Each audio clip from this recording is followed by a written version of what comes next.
നമസ്കാരം, ജന്മഭൂമിയിലേക്ക് സ്വാഗതം. പുതിയ സാമ്പത്തിക വർഷം തുടങ്ങിയതും ഒന്നിനും പണമില്ല എന്ന് പറഞ്ഞ് പതിവ് പോലെ തന്നെ നമ്മളുടെ കേരളത്തിന്റെ ധനമന്ത്രി മോങ്ങാൻ തുടങ്ങിയിട്ടുണ്ട്. 6 മാസമായി സാമൂഹിക പെൻഷൻ വരെ മുടങ്ങിയിട്ടുണ്ട്. 20,000 സർക്കാർ ജീവനക്കാരാണ് ഈ മാസം വിരമിക്കുന്നതും. അവർക്ക് കൊടുക്കാൻ തന്നെ വേണം ഏതാണ്ട് 7,000 കോടി രൂപ. 3 വർഷമായി സർക്കാർ ജീവനക്കാർക്ക് DA കുടിശ്ശികയാണ്. വലിയ അത്ഭുതമൊന്നും സംഭവിച്ചില്ല എങ്കിൽ സർക്കാർ ജീവനക്കാർക്ക് ശമ്പളം മുടങ്ങുന്ന നാളുകളാണ് ഇനി വരാൻ പോകുന്നത്. ഇതൊന്നും എന്തായാലും തന്നെ ബാധിക്കുന്ന പ്രശ്നമല്ല എന്ന് പറഞ്ഞ് മുഖ്യമന്ത്രിയാകട്ടെ കുടുംബസമേതം ടൂറിലുമാണ്. ഭരണത്തിലേറുമ്പോൾ ഉണ്ടായിരുന്ന 1.60 ലക്ഷം കോടി രൂപ പൊതുകടമ ഏതാണ്ട് 4 ലക്ഷം കോടി രൂപയിൽ എത്തിച്ചു. കേരളത്തിന്റെ സമ്പദ് വ്യവസ്ഥയെ നശിപ്പിച്ച സ്വയം പ്രഖ്യാപിത സാമ്പത്തിക ശാസ്ത്രജ്ഞനാകട്ടെ പത്തനംതിട്ടയെ സിംഗപ്പൂർ ആക്കുമെന്ന് പറഞ്ഞ് അടുത്ത ഉഡായിപ്പുമായി നടക്കുന്നു. കടം തരൂ കേന്ദ്ര സർക്കാരെ എന്ന് പറഞ്ഞ് സമരം ചെയ്യാനല്ലാതെ ആർക്കും ഒരു പരിഹാരവും ഇനി കാണാനില്ല. കേന്ദ്രം കടമെടുക്കാൻ അനുവദിക്കുന്നില്ല എന്ന് പറഞ്ഞ് സുപ്രീം കോടതിയിൽ പോയി അതും തോറ്റു തുന്നം പാടി. ഏതാണ്ട് കേരളത്തിന്റെ സാമ്പത്തിക ദുരവസ്ഥയുടെ പ്രധാന കാരണം എന്ന് ചോദിച്ചാൽ കേരളത്തിൽ നിലനിൽക്കുന്ന സമാന്തര സമ്പദ് വ്യവസ്ഥയാണ്.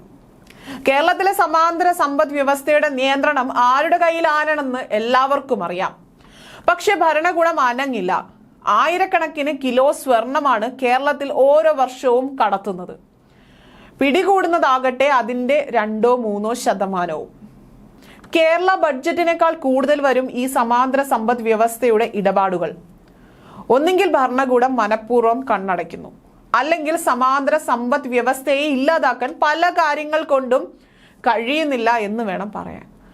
അതുകൊണ്ട് തന്നെ അതിനെ കുറിച്ച് കൂടുതൽ പറഞ്ഞിട്ട് യാതൊരുവിധ കാര്യവുമില്ല. CAG റിപ്പോർട്ട് പ്രകാരം ഏതാണ്ട് 28,000 കോടി രൂപയുടെ നികുതി കുടിശ്ശിക കേരള സർക്കാർ പിരിച്ചെടുക്കാനുണ്ട്. കഴിവുകെട്ട ഭരണകൂടം അത് കാര്യക്ഷമമായി ചെയ്യുമെന്ന് കരുതുക വയ്യ. അപ്പോൾ കിട്ടാനുള്ള നികുതി പിരിച്ചെടുക്കുന്നതിനെ കുറിച്ചും പറഞ്ഞിട്ട് യാതൊരുവിധ കാര്യവുമില്ല. പുതിയ സംരംഭങ്ങൾ ഉണ്ടായെങ്കിലേ കൂടുതൽ നികുതി വരുമാനം തൊഴിലും ഉണ്ടാവുകയുള്ളൂ. CPM എന്ന ഭീകര സംഘടന ഉള്ളിടത്തോളം അത് സാധ്യമാകില്ല. കോവിഡിന് ശേഷം ഏതാണ്ട് 1 ലക്ഷം സംരംഭങ്ങൾ കേരളത്തിൽ പൂട്ടിപ്പോയി എന്ന ഒരു മാധ്യമത്തിൽ ഈയിടെ വായിച്ചിരുന്നു. പ്രവാസികൾ കേരളത്തിലേക്ക് പണം അയക്കുന്നതിനെ കുറിച്ചും ഗൾഫ് ഒഴികെയുള്ള നാടുകളിൽ ജീവിക്കുന്നവർ കേരളത്തിലേക്ക് തിരികെ വരില്ല. അതുകൊണ്ട് വീട് നിർമ്മാണം പോലുള്ള നിർമ്മാണ പ്രവർത്തനങ്ങളും വലിയ രീതിയിൽ കുറഞ്ഞിരിക്കുന്നു. കേരളത്തിൽ 1 രൂപ പോലും നിക്ഷേപിക്കാൻ ആരും ധൈര്യപ്പെടുന്നില്ല. സമാന്തര സമ്പദ് വ്യവസ്ഥ കിട്ടാനുള്ള നികുതി പിരിക്കാൻ കഴിവില്ലാത്ത ഭരണകൂടം, പിന്നെ സംരംഭങ്ങളുമില്ല. അപ്പോൾ പിന്നെ ബാക്കിയാകുന്നത് GST മാത്രമാണ്. GST വന്നതിൽ പിന്നെ രാജ്യത്തിന്റെ നികുതി വരുമാനം ഇരട്ടിയായി ഉയർന്നു. അതേപോലെ മറ്റെല്ലാ സംസ്ഥാനങ്ങളുടെയും നികുതി വരുമാനം വർദ്ധിച്ചു. പക്ഷെ കേരളത്തിന് മാത്രം നാമമാത്രമായി നികുതി വർധനവേ ഉണ്ടായിട്ടുള്ളൂ.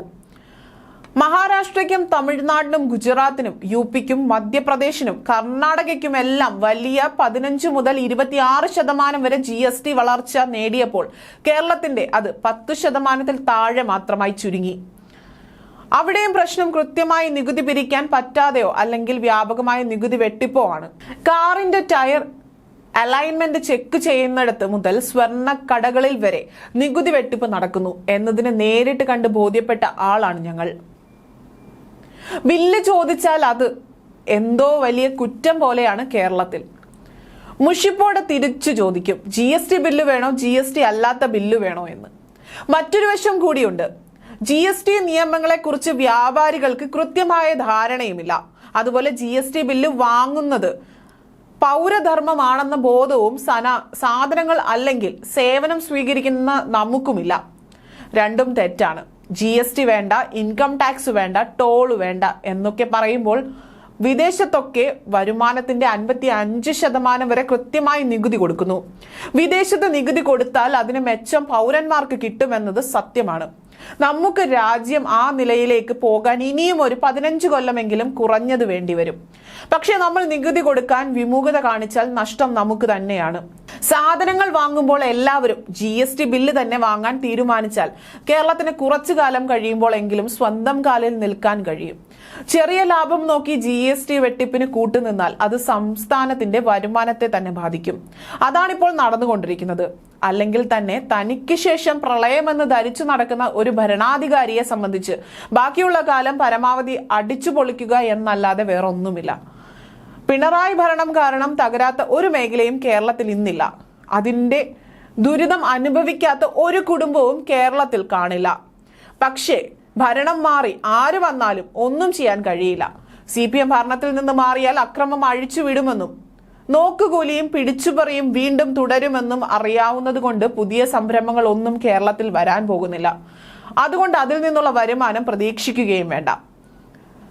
ഉപഭോക്തൃ സംസ്ഥാനമായ കേരളത്തിന് ഏറ്റവും യോജിച്ചതാണ് GST. പക്ഷേ കാര്യക്ഷമമായി നടപ്പാക്കണമെന്ന് മാത്രം. അതിന് നമ്മുടെ ഭാഗത്തു നിന്ന് ചെയ്യേണ്ടത് വാങ്ങുക സാധനങ്ങൾക്കും സേവനങ്ങൾക്കും GST ബില്ല് തന്നെ ചോദിച്ച് വാങ്ങുക എന്നതാണ്. CPM എന്ന ഭീകര പാർട്ടി ബംഗാളിലെയും ത്രിപുരയിലെയും പോലെ ഒരിക്കലും തിരിച്ചു വരാത്ത രീതിയിൽ തകർന്നടിഞ്ഞിടത്തോളം കേരളത്തിലെ സമ്പദ് വ്യവസ്ഥയെ പൂർണ്ണ തകർച്ചയിൽ നിന്ന് രക്ഷിക്കാൻ തൽക്കാലം ഇത് മാത്രമേ ഉള്ളൂ നമ്മുടെ മുന്നിലുള്ള ഒരു മാർഗം.